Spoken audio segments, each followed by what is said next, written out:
Visual hierarchy is how designers guide their viewer's eye. It is the underlying structure behind every layout and every design that we create. It's the way we show what matters most, what comes next, and how the information should be read. And in the world of graphic design, it is one of the most essential principles that you can use. I'm David Block, and welcome to Designed in the Wild. So I'm here walking around the Disney parks today, searching for examples of how visual hierarchy shows up everywhere, from signs and menus to lighting and architecture. So let's take a look. Come on. When you design anything, you're making decisions about what you want people to notice first. That is visual hierarchy. It isn't just about size or flash. It's about organizing everything so that it reads quickly and in the right order. So that even if someone only glances, the most important part still comes through. There are many principles that help create visual hierarchy, but 5 of the most useful ones are scale, contrast, color, emphasis, and space.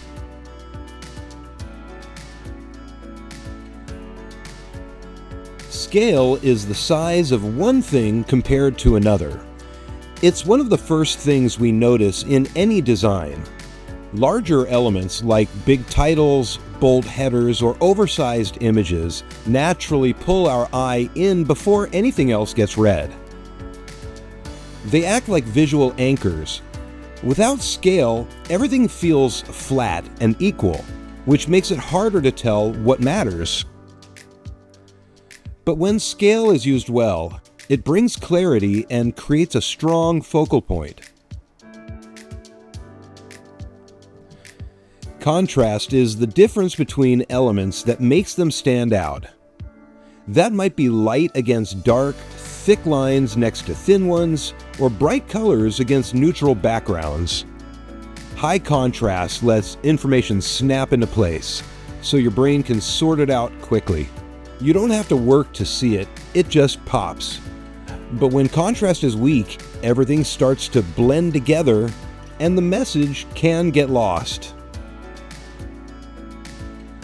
Color is how hue, brightness, and saturation are used to attract attention or create emotion. It does a lot more than just make things look nice. It pulls focus, sets the mood, and separates different types of information.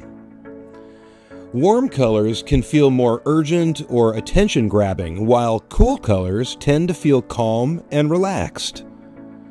And when a brand uses consistent colors across everything, it helps unify the design without needing any extra explanation. Emphasis is the principle of making one part of a design stand out more than the rest. It tells the viewer where to look first. Designers create emphasis by combining tools like scale, contrast, and color to draw attention to one key area. When emphasis is used well, there's no confusion about what matters most. Without it, everything competes, and the message can get lost in the noise.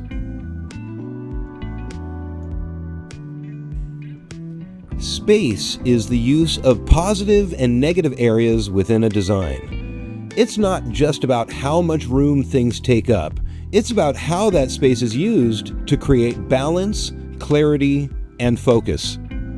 Negative space gives the eye a place to rest. It helps prevent a design from feeling like a wall of content or cluttered noise. When space is used well, it helps organize the layout and draw attention to what matters most. It gives the design breathing room and makes it easier to understand. It may look empty, but it's doing a job. In fact, the space around your content can be just as powerful as the content itself. When visual hierarchy is working, you don't have to guess what matters. Your eyes are guided one step at a time. The layout does the work, quietly but intentionally. But when hierarchy is missing, everything fights for attention. The text feels crowded, nothing stands out, the message can get lost in all the noise. It's not just about how something looks, it's about how clearly it communicates. That's the power of visual hierarchy. It's the difference between making something look good and making it work. And that is visual hierarchy.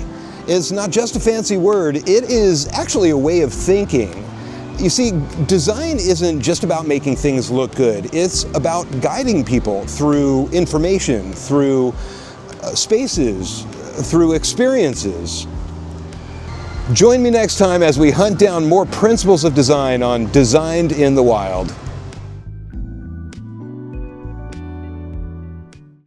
I'm not just a graphic designer and a high school teacher, I am also an author. I wrote a book called The Dragon Codex: Quest for the Relics of Design.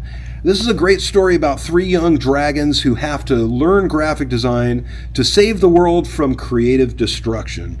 It's a book for young adults, and it's a story about family, it's a story about friendships, and a story about finding your place in the world.